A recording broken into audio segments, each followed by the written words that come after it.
Hi guys, today we'll talk about how can you find listening lists on your Elsa speaker. We're going to figure out this solution or know how you can do that in your app. So all you have to do, just go down, click in this sign down here.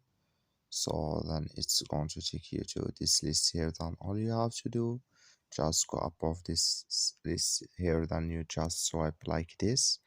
When listening, show for you, click on it here, so then it's going to take you to this list. Then all you have to do now, just click on start here. So just switch into open video, and here can you get unlimited listens. Click on it here if you want. If you don't, you just click on close. So you have to get premium first, or you just click on start here and you click on close when if you don't want to get premium.